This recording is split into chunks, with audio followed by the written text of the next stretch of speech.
Hi friends, welcome to Venky's kitchen. ఈరోజు ఆవకాయ పచ్చడి తయారీ విధానం చూద్దాం. ఇందుకు కావాల్సిన పదార్థాలు: ముందుగా ఆవకాయలు తీసుకోవాలి. ఒక 10 ఆవకాయలు అయితే తీసుకున్నామండి మేము. ఇలా వాటర్లో నీట్గా శుభ్రంగా కడుక్కొని వాటిని పైన పెచ్చులు తీసుకొని నీట్గా మచ్చలు లేకుండా వాష్ చేసుకోవాలండి. ఇప్పుడు వీటికి కావాల్సిన పదార్థాలు చూద్దాం తయారీకి. కారము, రాళ్ళ ఉప్పు,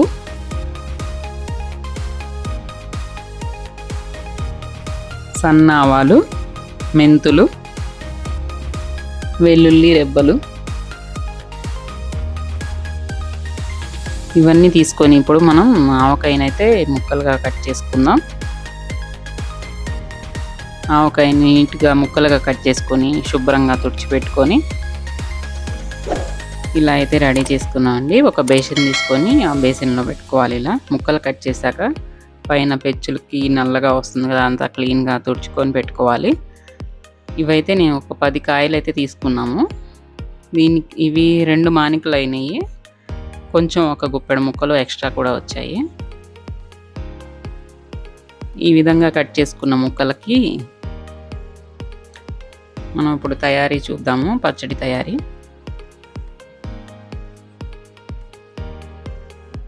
ఇందులో మనం రాళ్ళుప్పు తీసుకొని ముందుగానే మిక్సీ పట్టుకోవాలి. ఒక చిటికెడు పసుపు వేసుకొని, ఒక స్పూన్ పసుపు, కొంచెం ఒక 1/2 లీటర్ వరకు శనగ నూనె వేసుకుంటున్నామండి. పచ్చడి నిల్వ ఉండాలంటే శనగ నూనె వేసుకోవాలి. ఇవి మేమైతే ఇంట్లో పల్లీలతో గానుగలో ఆడించిన ఆయిల్ వేసుకుంటున్నాము. ఇది చాలా టేస్టీగా ఉంటుంది, ఎక్కువ కాలం నిల్వ ఉంటుంది. 1 సంవత్సరం అయినా కానీ మనకి పచ్చడి పాడవకుండా ఉంటుంది. కలర్ కూడా చక్కగా ఉంటుంది, కలర్ మారకుండా. ఈ పల్లీల స్మెల్ చాలా టేస్టీగా ఉంటుంది. ఇంట్లో ఆడించిన నూనె కదా, గానుగలో బాగుంటుంది. ఇలా పసుపు నూనె వేసుకున్నాక ఒక 5 నిమిషాలు అలాగే ముక్కలు కలపకుండా అలాగే పెట్టుకోవాలండి. అప్పుడు కొంచెం ముక్క గట్టిగా అవుతుంది. ఇప్పుడు మనమైతే తయారీకి కావాల్సిన తయారీ విధానం చూద్దాము. ముందుగా రాళ్ళుప్పు మిక్సీ వేసుకొని పెట్టుకొని ఉంచుకున్నాం కదా, అది ఇలా ఒక డబ్బాన్నర వేసుకుంటున్నాం అండి వేరే బేసిన్లో.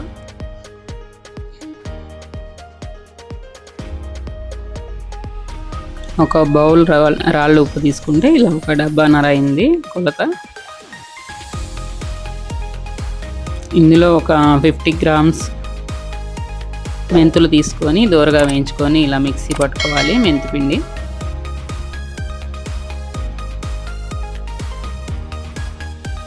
ఇప్పుడు ఆవాలు కూడా ఇలాగే మిక్సీ పట్టుకోవాలి. ఇవైతే ఒక 1/2 కేజీ వేసుకున్నామండి, సన్న ఆవాలు. ఇవి 2 డబ్బాలు అవుతుంది.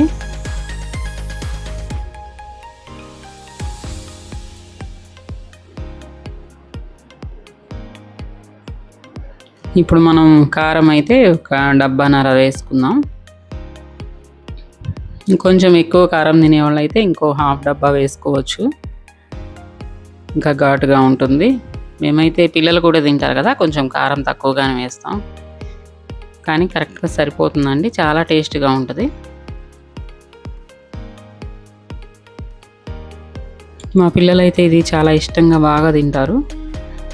ఇలా మనం అన్నీ వేసుకున్నాక బాగా కలుపుకోవాలండి. రాళ్ళు కొంచెం అక్కడక్కడ ఉండలుగా ఉంటుంది కదా, అది మొత్తం పొడిలా చేసుకొని బాగా కలుపుకోవాలి. అన్నీ బాగా మిక్స్ చేసుకోవాలి.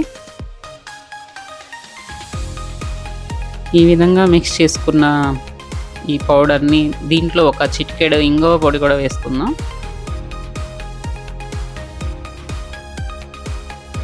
ఇదంతా ఇప్పుడు మనం ముందుగా పెట్టుకున్న పసుపు నూనె వేసుకొని ముక్కలకు పట్టించుకున్నాం కదా, అందులో వేసుకొని ఇది మొత్తం బాగా మిక్స్ చేసుకొని కలుపుదాము ముక్కలకు పట్టేలాగా. ఇందాక 1/2 కేజీ ఆయిల్ అయితే వేసాం కదా, మిగిలిన ఆయిల్ని కూడా వేసి ముక్కలకు పట్టేలాగా బాగా కలుపుకుందాం. ఇది కొంచెం ఆయిల్ ఎక్కువగానే వేసుకోవాలండి, ఇది నిల్వ పచ్చడి కదా. ఇలా వేయటం వల్ల అయితే మనకి ఎక్కువ కాలం టేస్ట్ బాగుంటుంది. మనకి గుజ్జు కూడా ఎక్కువ వస్తుంది, ఆవకాయ గుజ్జు కూడా బాగుంటుంది ముక్కలకు పట్టి.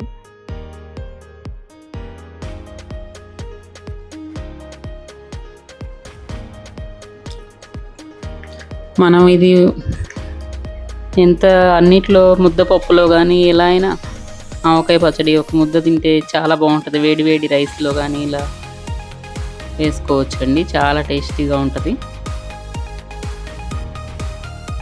ఈ విధంగా ముక్కలకి అంత పట్టేలాగా బాగా కలుపుకోవాలి. ఇంగ్రీడియంట్స్ అన్నీ వేసాం కదా, పసుపు కారం ఉప్పు అన్నీ బాగా కలిసేలాగా కంటిన్యూగా కలుపుకుంటూ ఉండాలి. ఇలా ఇప్పుడు మనం ముందుగా వెల్లుల్లి రెబ్బలు ఒలుచుకొని ఇలా పైన తోలు తీసేసుకొని నీట్గా పెట్టుకొని వేసుకోవాలండి. వెల్లుల్లి రెబ్బలు ఇవి వేసుకొని కలుపుకోవడం వల్ల పచ్చడి ఇంకా ఎక్కువ కాలం నిల్వ ఉంటుంది. ఈ విధంగా మనం చూస్తున్నారు కదా వీడియోలో, ఈ విధంగా కలుపుకోవాలి. చాలా అద్భుతంగా చాలా బాగుంటుందండి. ముక్క కూడా చూస్తున్నారుగా ఎంత గట్టిగా ఉంటుందో. మరీ చిన్న చిన్న ముక్కలు కాకుండా ఇలా కొంచెం పెద్ద సైజులో మీడియంగా కట్ చేసుకుంటే బాగుంటుందండి. ఈ పక్కా క్వాంటిటీతో చాలా టేస్టీగా చాలా బాగా వచ్చింది మాకైతే. మీరు కూడా ఇలాగే ట్రై చేయండి, సూపర్గా ఉంటుంది.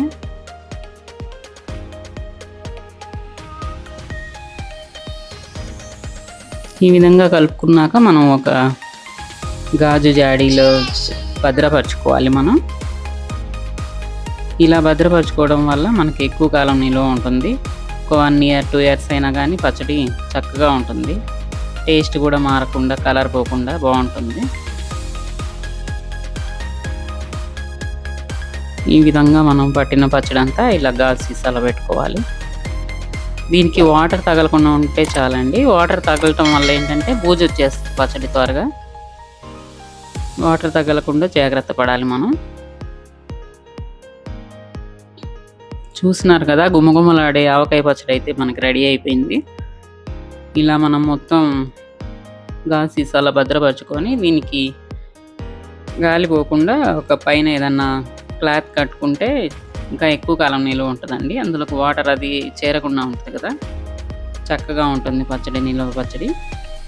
మీరు కూడా ట్రై చేయండి.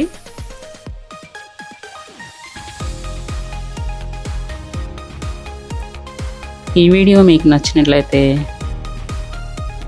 Please like, share and subscribe.